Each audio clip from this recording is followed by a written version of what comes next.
ಕನ್ನಡ ಚಿತ್ರರಂಗ ಅಂದ ತಕ್ಷಣ ನಮಗೆ ಮೊದಲು ನೆನಪಾಗುವುದೇ ಡಾಕ್ಟರ್ ರಾಜ್ಕುಮಾರ್ ಅವರು. ಸಾಮಾಜಿಕ, ಪೌರಾಣಿಕ, ಚಾರಿತ್ರಿಕ ಮತ್ತು ಜಾನಪದ ಹೀಗೆ ಯಾವುದೇ ಪಾತ್ರವಿರಲಿ ಅದಕ್ಕೆ ಜೀವ ತುಂಬುತ್ತಿದ್ದ ಏಕೈಕ ನಟ ಅಣ್ಣವರು. ಅವರು ಬರೀ ನಟರಲ್ಲ, ಕರ್ನಾಟಕ ಸಾಂಸ್ಕೃತಿಕ ರಾಯಭಾರಿಯಾಗಿದ್ದರು. ಆದರೆ ನಿಮಗೆ ಗೊತ್ತಾ, ಅಣ್ಣವರು ಅಭಿನಯಿಸಿದ ಸಿನಿಮಾಗಳ ಕ್ರೇಜ್ ಕೇವಲ ಕರ್ನಾಟಕಕ್ಕೆ ಮಾತ್ರ ಸೀಮಿತವಾಗಿರಲಿಲ್ಲ. ದಕ್ಷಿಣದ MGR, NTR ಇಂದ ಹಿಡಿದು ಬಾಲಿವುಡ್ನ ಅಮಿತಾಬ್ ಬಚ್ಚನ್, ರಾಜೇಶ್ ಖನ್ನಾವರೆಗೆ ಎಲ್ಲರೂ ಅಣ್ಣವರ ಸಿನಿಮಾಗಳನ್ನು ರಿಮೇಕ್ ಮಾಡಿ ಯಶಸ್ಸು ಕಂಡಿದ್ದಾರೆ. ಆ ಅದ್ಭುತ ಚಿತ್ರಗಳು ಯಾವುವು, ಯಾರೆಲ್ಲ ರಿಮೇಕ್ ಮಾಡಿದ್ದಾರೆ ಅನ್ನೋದನ್ನು ಇವತ್ತಿನ ವಿಡಿಯೋದಲ್ಲಿ ತಿಳಿದುಕೊಳ್ಳೋಣ. ಬಾಲಿವುಡ್ ಸುಲ್ತಾನರ ಮೇಲೆ ಅಣ್ಣವರ ಪ್ರಭಾವ. ಅಮಿತಾಬ್ ಬಚ್ಚನ್ 1978ರಲ್ಲಿ ಬಂದ ರಾಜ್ಕುಮಾರ್ ಅವರ ಸೂಪರ್ ಹಿಟ್ ಸಿನಿಮಾ ಶಂಕರ್ ಗುರು. ಈ ಚಿತ್ರವನ್ನು ಬಿಗ್ ಬಿ ಅಮಿತಾಬ್ ಬಚ್ಚನ್ ಅವರು ಮಹಾನ್ ಹೆಸರಿನಲ್ಲಿ ಹಿಂದಿಗೆ ರಿಮೇಕ್ ಮಾಡಿದರು. ಕನ್ನಡದಲ್ಲಿ ಅಣ್ಣವರು ಮಾಡಿದ್ದ ತ್ರಿಪಾತ್ರ ಅಭಿನಯವನ್ನು ಹಿಂದಿಯಲ್ಲಿ ಅಮಿತಾಬ್ ಬಚ್ಚನ್ ಅವರು ಮುಂದುವರಿಸಿದ್ದಾರೆ. ರಾಜೇಶ್ ಖನ್ನಾ. ಭಾರತದ ಮೊದಲ ಸೂಪರ್ ಸ್ಟಾರ್ ರಾಜೇಶ್ ಖನ್ನಾ ಕೂಡ ಅಣ್ಣವರ ಚಿತ್ರಕ್ಕೆ ಮಾರು ಹೋಗಿದ್ದರು. ರಾಜ್ಕುಮಾರ್ ಅವರ ಬಾಳು ಬೆಳಗಿತು ಚಿತ್ರವನ್ನು ಹಿಂದಿಯಲ್ಲಿ ಹಂಶಕಲ್ ಎಂದು ರಿಮೇಕ್ ಮಾಡಿದ್ದರು. ಧರ್ಮೇಂದ್ರ. ಅಣ್ಣವರ ಆಕ್ಷನ್ ಮತ್ತು ಕೌಟುಂಬಿಕ ಚಿತ್ರಗಳೆಂದರೆ ಧರ್ಮೇಂದ್ರ ಅವರಿಗೆ ಅಚ್ಚುಮೆಚ್ಚು.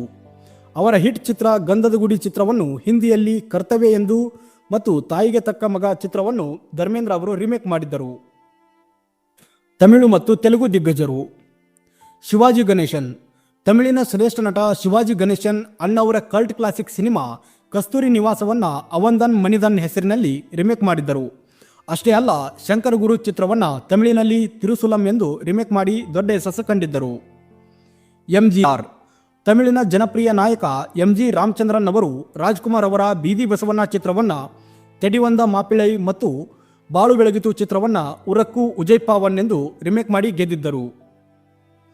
NTR.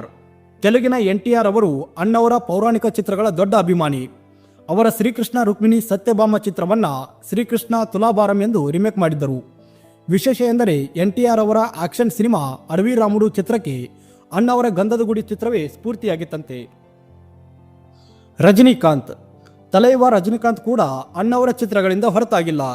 ಪ್ರೇಮದ ಕಾಣಿಕೆಯನ್ನ ಪೊಲಾದವನ್ ಎಂದು, ನಾನಿನ್ನ ಮರೆಯಲಾರೆ ಚಿತ್ರವನ್ನು ಪುದು ಕವಿತೆ ಎಂದು ಮತ್ತು ಅನುರಾಗ ಅರಳಿತು ಚಿತ್ರವನ್ನು ಮನ್ನನ್ ಹೆಸರಿನಲ್ಲಿ ರಿಮೇಕ್ ಮಾಡಿ ಸೈ ಎನಿಸಿಕೊಂಡಿದ್ದಾರೆ. ತೆಲುಗಿನ ಅಕ್ಕಿನೇನಿ ನಾಗೇಶ್ವರ ರಾವ್ ಅವರು ಭಕ್ತ ಕುಂಬಾರ ಚಿತ್ರವನ್ನು ಚಕ್ರಧಾರಿ ಎಂದು ರಿಮೇಕ್ ಮಾಡಿದ್ದಾರೆ. ನಟ ಶೋಭನ್ ಬಾಬು ಅವರು ಅಣ್ಣವರ ಚಲಿಸುವ ಮೋಡಗಳು ಮತ್ತು ಸನಾದಿ ಅಪ್ಪಣ್ಣ ಚಿತ್ರವನ್ನು ರಿಮೇಕ್ ಮಾಡಿದ್ದಾರೆ. ಮಲಯಾಳಂನ ಸೂಪರ್ ಸ್ಟಾರ್ ಪ್ರೇಮ್ ನಜೀರ್ ಕೂಡ ಕಣ್ತೆರೆದು ನೋಡು ಚಿತ್ರವನ್ನು ಕಾವ್ಯ ಮೇಳ ಎಂದು ರಿಮೇಕ್ ಮಾಡಿ ಗೆದ್ದಿದ್ದಾರೆ. ಸೂಪರ್ ಸ್ಟಾರ್ ಕೃಷ್ಣ ಅವರು ಅಣ್ಣವರ ಶಂಕರ್ ಗುರು ಮತ್ತು ಭಾಗ್ಯದ ಲಕ್ಷ್ಮೀ ಬಾರಮ್ಮ ಚಿತ್ರವನ್ನು ತೆಲುಗಿಗೆ ರಿಮೇಕ್ ಮಾಡಿದ್ದಾರೆ. ಒಬ್ಬ ನಟನಾಗಿ ಡಾಕ್ಟರ್ ರಾಜ್ಕುಮಾರ್ ಅವರ ಪ್ರಭಾವ ಇಡೀ ಭಾರತೀಯ ಚಿತ್ರರಂಗದ ಮೇಲಿದೆ.